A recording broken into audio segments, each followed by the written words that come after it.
मैं प्रभु परमेश्वर को धन्यवाद देता हूं आज के दिन के लिए। आज गुड फ्राइडे है। गुड फ्राइडे के दिन आप सभी का स्वागत और वेलकम करता हूं। यीशु मसीह के उस बलिदान को हम याद कर रहे हैं और मैं आज हमारे सारे स्वर सुमन के सारे श्रोताओं को धन्यवाद देता हूं, हार्दिक बधाई देता हूं। गुड फ्राइडे की बहुत सारी शुभकामनाएं आपको प्रेषित करता हूं और यही प्रार्थना करता हूं कि आप जीवन में आगे बढ़ते जाएं और परमेश्वर की महिमा का कारण बनते चले जाएं, क्योंकि प्रभु हमें आशीष देता है। मैं रेवरेंड विजय पाल सिंह जयपुर राजस्थान से आप सभी को शुभकामनाएं पेश कर रहा हूं ताकि प्रभु आपको आशीष दे और हमारे सारे श्रोता जो इस संदेश को सुन रहे हैं वो सारे श्रोता प्रभु के प्रेम को जान पाएं।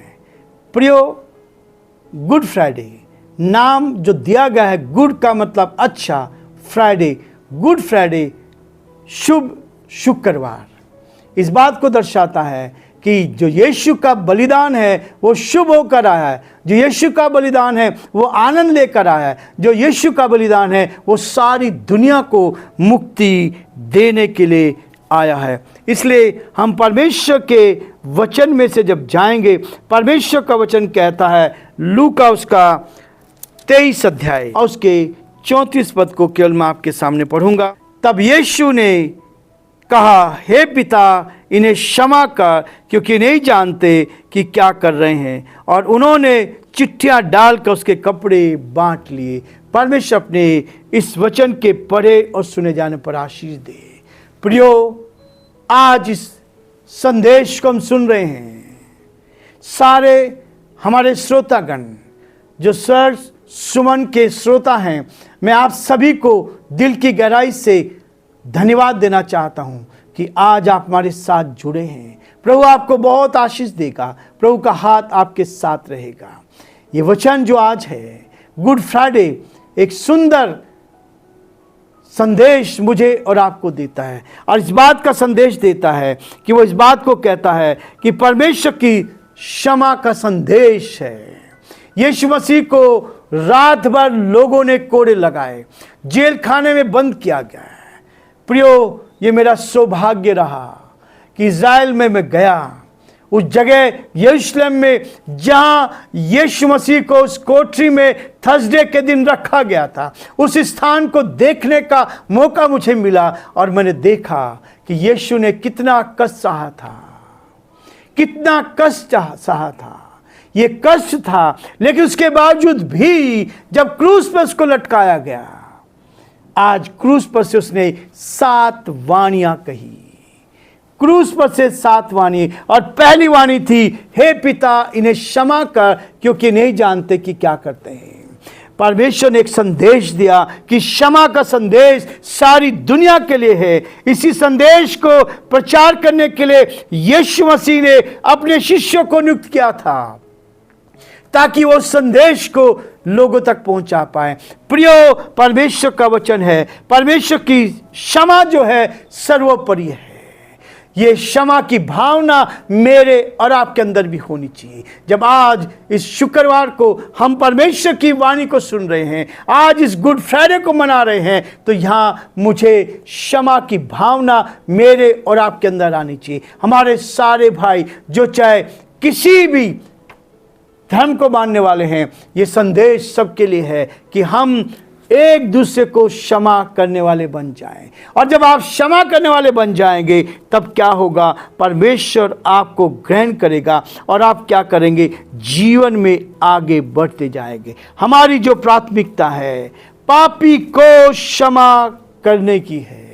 परमेश्वर हर एक पापी को क्षमा करता है। जिसने सारी दुनिया को बनाया वो मुझे और आपको भी क्षमा करता है। उसने मुझे क्षमा किया, दूसरों की क्षमा करता है। चाहे हमसे कोई भूल हो गई है, गलती हो गई है। परमेश्वर हमें एक संत कहता है, परमेश्वर हमें एक संत कहता है। और जब एक संत के जीवन में सच्चाई होती है, दूसरों को क्षमा करने की भावना होती है, उस क्षमा की भावना को प्रभु मेरे और आपके जीवन में कहता है।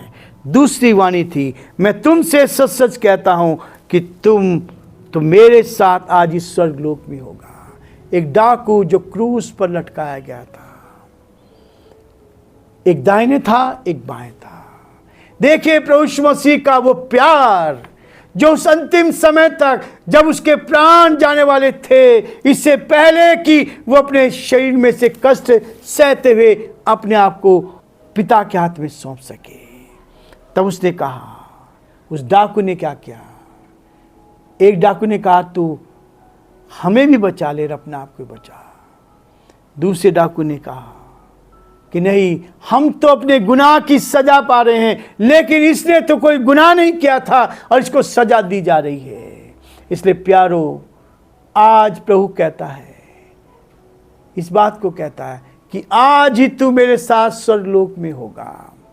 उस पापी को, उस डाकू को जिसने बहुत सारे लोगों का मर्डर किया होगा, उसने बहुत सारे लोगों को दुख दिया होगा, बहुत सारे लोगों के साथ बुरा व्यवहार किया होगा, लेकिन अंतिम समय में उसने जब यीशु को अपने मुंह से अंगीकार किया, नहीं, इसके ये सजा देने के योग्य नहीं था, ये सजा तो हमारी थी क्योंकि मैंने गुनाह किए हैं, मुझे छुटकारा मिलना चाहिए। तब यीशु ने कहा है, तू आज ही मेरे साथ स्वर्गलोक में होगा, आज ही मेरे साथ स्वर्गलोक में होगा। और प्रियो, परमेश्वर का वचन कहता है कि हम एक दूसरे को क्षमा तो करें, लेकिन प्रभु के उस प्रेम को अपने जीवन में लेकर आगे बढ़ें। एक और वचन उसने कहा, देख ये तेरा पुत्र है और ये तेरी माता है। यूहन्ना उसके 19 अध्याय 26-27 पद में कहता है, यीशु के क्रूस के पास के कोई सारे चेले छोड़कर चले गए थे, केवल एक चेला था यूहन्ना जो उसके साथ उसके क्रूस के पास था। और वहां पर भी यीशु मसीह अपनी संसारिक जिम्मेवारी को भी निभाता है। उसने अपनी माता की जिम्मेवारी यूहन्ना से कहा और यूहन्ना को कहा, और अपनी माता से कहा, देख ये तेरा पुत्र है, और यूहन्ना से कहा, देख ये तेरी माता है। उस संदेश को दे रहा है। जब यीशु मसीह क्रूस पर था, अपनी माता की से बातें करता है। मैं विश्वास करता हूँ कि प्रत्येक परिवार के लिए परमेश्वर की महान चिंता है।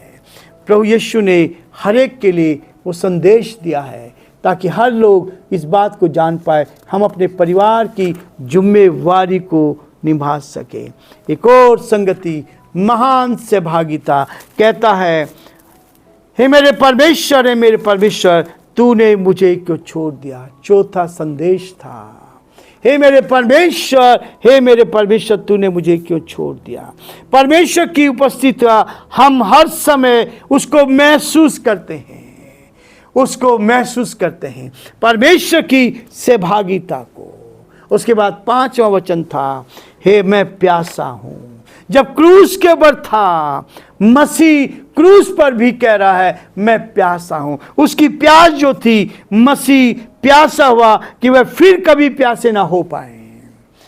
सारी दुनिया के लोगों के लिए कहता है कि मेरे पास आओ, मैं तुम्हें जीवन का जल दूंगा।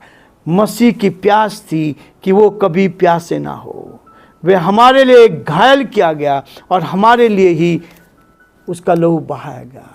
इसलिए प्रियो, परमेश्वर का वचन कहता है कि हम उसके साथ, छठा वचन था, पूरा हुआ।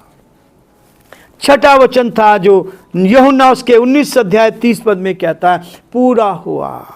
मसीह ने अपनी निष्पाप देह को बलिदान कर दिया, इस संसार के लिए दे दिया ताकि हम उद्धार को प्राप्त कर सकें।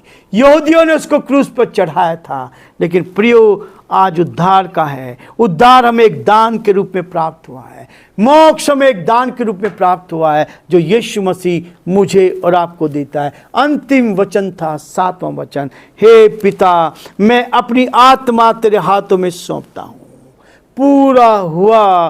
परमेश्वर का इकलौता पुत्र अपने महिमा के निवास स्थान को छोड़कर इस संसार में आ गया और यीशु ने कहा, मैं अपनी भेड़ों को अनंत जीवन देता हूँ। 7 वचन क्रूस पर से कहे गए और ये 7 वचन का बहुत बड़ा महत्व है।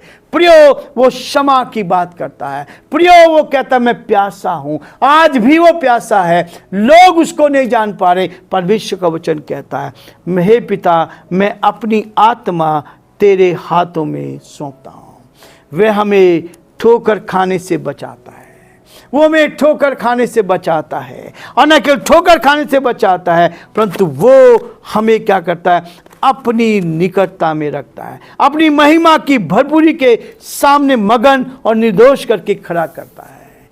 इसलिए प्रियो, ये जो आज संदेश है मेरे और आपके लिए, इस संदेश को लेकर हम परमेश्वर के वचन को जान पाए।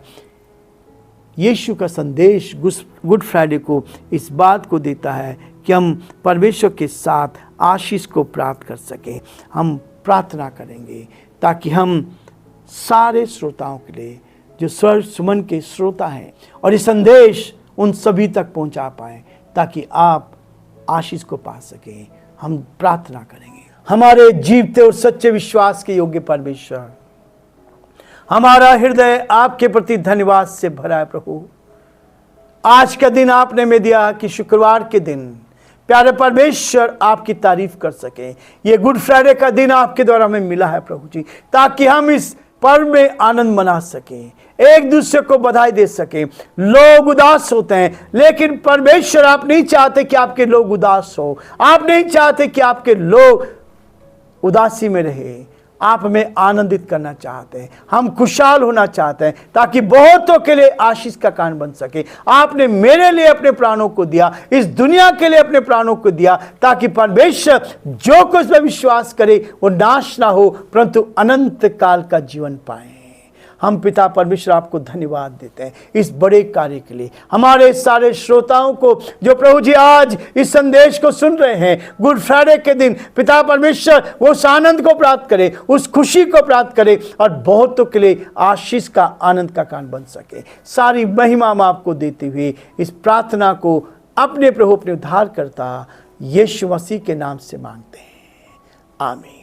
अब हमारे प्रभु यीशु मसीह का महान अनुग्रह, परमेश्वर पिता का महान प्रेम, पवित्र आत्मा की सहभागिता संगति हम में से प्रत्येक के साथ और हमारे सारे स्वर्ग सुमन के सारे श्रोताओं के साथ अब से लेकर हमेशा हमेशा तक बनी रहे, आमीन। एक बार फिर से मैं आप सभी का स्वागत करता हूं और जयपुर से मैं आप सबका स्वागत और वेलकम करता हूं और शुभकामना, शुक्रवार की शुभकामना आपको देता हूं ताकि प्रभु आपको इस पर्व में आनंद दे, खुशी दे और आप प्रभु की महिमा कर सकें। प्रभु आप सबको बहुत आशीष